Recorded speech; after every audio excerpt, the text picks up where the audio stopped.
تفصیلی فیصلہ نہیں جاری کیا، لیکن قانون سازی کے موقع پر جلدی میں لکھا گیا 4 صفحات کا ایک دھمکی نامہ ضرور جاری کر دیا جس کے وہ مجاز نہیں تھے۔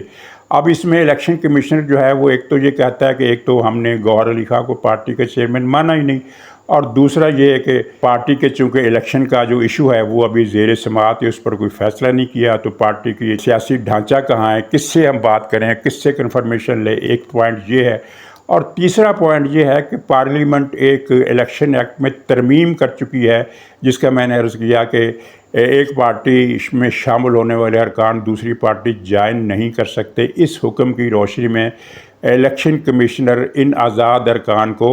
پی ٹی آئی کو رکن مان ہی نہیں سکتا تا وقتے کہ کوئی پارٹی اس ایکٹ میں اس ترمیم کو عدالت میں چیلنج کرے اور عدالت اس پر سماعت کرے اور سماعت کرنے کے بعد اس ایکٹ کو نل اینڈ وائڈ قرار دے دے، یعنی ختم کر دے، کالعدم کر دے، تب ہی پھر الیکشن کمیشنر جو ہے وہ ادروائز سوچ سکتا ہے۔ لیکن ابھی تک تو وہ فیصلہ انٹیکٹ ہے، پارلیمنٹ جو میں ترمیم ہوئی تھی وہ محفوظ ہے، وہ موجود ہے، وہ اپنی جگہ پر قائم ہے، اس کے خلاف نہ کچھ سماعت ہوئی، اور سماعت کے بغیر انہوں نے یہ بھی ایک مذاق بن گیا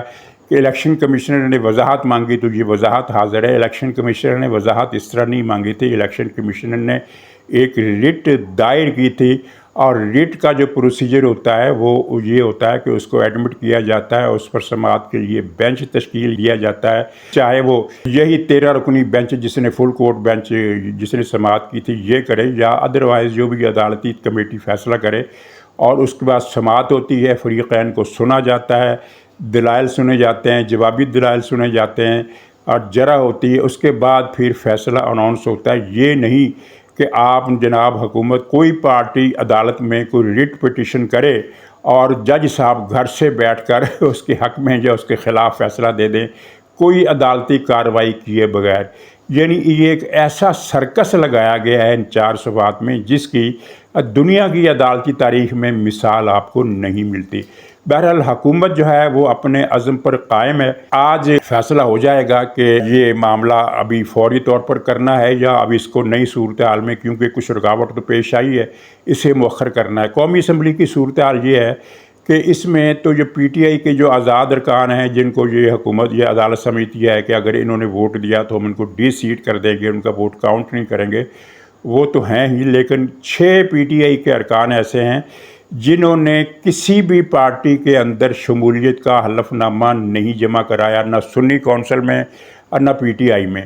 اور وہ 6 ارکان جو ہے اگر وہ حکومت کے حق میں ووٹ دے دے حکومتی بل کے حق میں تو پھر کیا کریں گے۔ اچھا، حکومتی معاملہ جو ہے اس میں تھوڑی سی گڑبڑ ضرور ہے کہ جو مولانا فضل الرحمان صاحب ہیں وہ سرکاری افسروں کی مدت ملازمت میں اضافہ کے حامی نہیں ہیں، وہ اس کے مخالف ہیں، اور اس کی وجہ یہ ہے کہ اس کے نتیجے میں چیف جسٹس قاضی فائز عیسیٰ کی مدت ملازمت بھی بڑھ جائے گی، اور وہ قادیانی کیس کے حوالے سے مولانا فضل الرحمان جسٹس قاضی فائز عیسیٰ سے ناراض ہیں، حالانکہ ان کی مرضی کا فیصلہ آ چکا ہے جو ابہام ان کے پہلے فیصلے میں تھا۔ خیر یہ بات الگ رہی۔ آج کا دن جو ہے یہ ایک اور ہنگامہ خیز دن ہوگا، اور مجھے کل خبر مل گئی تھی جو میں نے اپنے بلاگ میں نہیں دے سکا، وہ یہ تھی کہ ہفتے کے دن اجلاس تو ہوگا لیکن ترمیم اس میں پیش نہیں کی جائے گی، ترمیم اتوار ہی کو پیش کی جانی تھی، اور روزنامہ جنگ نے یہ شہ سرخی جو لگا دی یہ غلط تھی کہ آج پیش کیا جائے گا، اور غلطی کا ذمہ دار ادارہ نو جنگ نہیں ہے، اس لیے کہ اس کی بنیاد کچھ وفاقی وزیروں کے بیانات تھے، وہ وفاقی وزیروں کے بیان کیموفلاج کے ضمن میں آتے تھے۔ اصل بات یہ تھی کہ یہ ترمیم پیش ہی آج ہونی تھی، ہفتے کے دن پیش نہیں ہونی تھی۔ تو یہ آج کے دن کی جو صورتحال ہم دیکھیں گے، اور میں آپ کو ایک بات بتا دوں کہ یہ جو پارلیمنٹ اور ان 8 افراد میں ان کو 8 جج نہیں کہہ سکتا، میرا دل نہیں مانتا کہ ایسے عناصر کو جو بار بار آئین کو پامال کر رہے ہوں، جو اپنے منصفی کے اختیار کو بادشاہت کا پیمانہ سمجھ بیٹھے ہوں، ان کو جج ماننے کو میرا دل نہیں کرتا۔ تو بہرحال ان 8 افراد اور پارلیمنٹ کی اس جنگ میں 2 ہی نتیجے نکل سکتے ہیں، یا تو پارلیمنٹ جیتے گی یا پھر نظام ہی تلپٹ ہو جائے گا، کسی کے حصے میں کچھ نہیں آئے گا۔ یعنی یہ جو 8 افراد ہیں یہ ہر 2 صورتوں میں خسارے میں رہیں گے۔ پارلیمنٹ کا رسک 50-50 ہے کہ یا وہ جیتے گی تو یا وہ بھی معطل ہو جائے گی، لیکن ان کے معاملے میں 100%، 50-50 کا نہیں، 100% انہوں نے ہارنا ہی ہارنا ہے، اور میرا گمان یہ ہے کہ پارلیمنٹ جیتے گی۔ ناظرین، دوسری طرف پختونخوا کا مسئلہ بہت زیادہ گمبھیر ہو گیا ہے۔ وہاں جگہ جگہ جلسے ہو رہے ہیں جن میں پی ٹی آئی کے کارکن فوج کے خلاف نعرے لگا رہے ہیں، فوج کو گالیاں دے رہے ہیں۔ صوبائی اسمبلی کے اندر قرارداد پاس کی گئی، اس کے بارے میں پی ٹی آئی کے بہت سارے لوگوں نے رابطہ کیا ہے مقتدر اداروں سے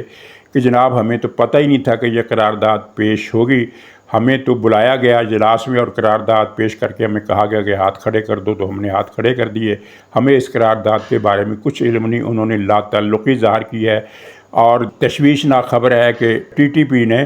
پی ٹی آئی کی پوری تعاون اور سہولت کاری سے نئی بھرتیاں شروع کر دی ہیں دہشت گردوں کی، اور یہ بھرتیاں کھلے عام ہو رہی ہیں، خفیہ طور پر نہیں ہو رہی۔ یعنی ٹی ٹی پی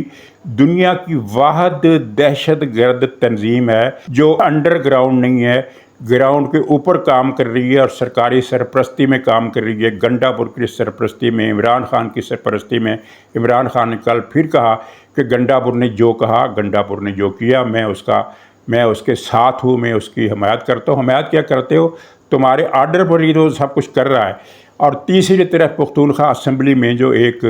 تقریر ہوئی ہے، اس تقریر کا ایک فقرہ میں آپ کو شاید اس کا کلپ دکھا سکوں۔ اس کا مفہوم یہ ہے کہ پنجابیوں تیار ہو جاؤ، ہم 21 تاریخ کو لاہور بینڈ باجا بارات کے ساتھ آ رہے ہیں، لڑکی تیار رکھنا۔ اب اس طرح کی تقریروں اور اس طرح کی گفتگو کے بعد پنجاب میں اگر پی ٹی آئی کے لیے جذبات مختصر ہو رہے ہیں، سکڑ رہے ہیں، اس کے لیے ہمدردی ختم ہو رہی ہے۔ میں آپ کو ماضی کے دور کا اشارتاً ذکر کرتا ہوں بڑے احترام کے ساتھ۔ پیپلز پارٹی سے ایک غلطی ہو گئی تھی، انہوں نے ضیاء الحق کی آمریت کا اور مقابلہ کرتے ہوئے بعد ازاں اسلم بیگ کے دور میں جو ان پر آزمائش کا دور آیا، تو غلطی سے انہوں نے سندھ کارڈ کا 2 مرتبہ استعمال کیا، اور اس کے استعمال کا جو نتیجہ نکلا، پھر اس کی سنگینی کا احساس خود پیپلز پارٹی کو بھی ہو گیا۔ وہ نتیجہ یہ نکلا کہ پنجاب سے پیپلز پارٹی کی حمایت جو تھی وہ ایروڈ ہونے لگی، کم ہونے لگی، ختم ہونے لگی، اور بہت کم رہ گئی۔ تو پیپلز پارٹی نے بہرحال ایک بہت اچھا فیصلہ کیا کہ فوراً ہی اس غلطی کا ازالہ کیا، اور بہت ہی مختصر وقفے کے بعد وہ واپس اپنے قومی روپ میں بحال ہو گئی۔ میں پیپلز پارٹی کو لسانی جماعت نہیں سمجھتا، وہ قومی وفاقی سیاسی جماعت ہے، لیکن اس نے سیاسی جنگ میں ایک غلطی کی، اور پی ٹی آئی تو جان بوجھ کر یہ کر رہی ہے۔ وہ تو پیپلز پارٹی نے تو مجبوری میں ایک اضطراری طور پر، لاشعوری طور پر ایک غلطی کا ارتکاب کیا۔ وہ جو کہتے ہیں نا کہ ڈوبتے کو تنکے کا سہارا، تو اسی طرح یہ بھی ہوتا ہے کہ جب آدمی کسی مصیبت میں گر جائے تو بعض اوقات وہ غلط دفاع پر اتر آتا ہے، تو پیپلز پارٹی سے یہ غلطی ہوئی تھی۔ پی ٹی آئی کا مسئلہ کچھ اور ہے، ان کا تو ایجنڈا ہے ملک کو توڑنے کا، اور خاص طور پر ان دنوں ان کی بوکھلاہٹ بہت بڑی ہوئی ہے، اور یہ جو 8 افراد ہیں، 8 سیاستدان، یہ بھی ان میں شریک ہے۔ مجھے کل پرسوں ہی ایک صاحب بتا رہے تھے کہ ایک تو آئی ایم ایف نے پاکستان کے قرضے کی منظوری دے دی ہے، اور دوسرے یہ کہ پاکستان نے شرح سود 2% کم کر دی ہے، جو کہ ابھی ظاہر کم ہے، ابھی اور اس میں کمی ہونی چاہیے۔ لیکن یہ 2 واقعات جو ہیں یہ پاکستانی معیشت کے لیے اچھے شگون ہیں۔ عدم استحکام، معیشت میں عدم استحکام کا خطرہ ٹل گیا ہے، اور پاکستان کی معاشی پٹڑی پر چڑھ جانے کے حالات پیدا ہو گئے ہیں۔ تو اس کے نتیجے میں پی ٹی آئی اور اس کے سہولت کار کچھ نہ کچھ گند ضرور ماریں گے۔ یہ بات اس نے پرسوں کی، اور کل جناب یہ 8 افراد نے پارلیمنٹ پر اور آئین پر شب خون مار دیا۔ مقصد کیا ہے؟ ایک مرتبہ پھر عدم استحکام اور بحران کا تاثر، تاکہ آئی ایم ایف کا قرضہ بھی متاثر ہو جائے اور انفلیشن بھی بڑھ جائے، افراتفری بڑھے۔ تو یقین رکھیے کہ یہ لوگ ناکام ہوں گے۔ ان 8 افراد کو ناکامی کی پیش کی مبارکباد میں دیتا ہوں۔ تم ناظرین اجازت دیجیے، انشاءاللہ کل پھر ملاقات ہوگی، تب تک کے لیے خدا حافظ۔ ہم یہ میسج بڑا واضح اور کلیئر دے رہے ہیں کہ 8 ستمبر کو آپ نے ٹریلر دیکھا ہے، 22 ستمبر کو ہم لاہور آ رہے ہیں، کسی کے باپ میں جرات ہو تو ہمیں روک کے دکھائے پھر۔ اور میں یہ بھی کہہ رہا ہوں ان مصاحبہ کو کہ ہم اپنے بینڈ باجا بارات کے ساتھ آئیں گے۔ ہماری یہ جو باراتی ہیں جس کو گرفتار کرنے کر لیں، ہمارا دلہا بالکل محفوظ ہے۔ آپ بس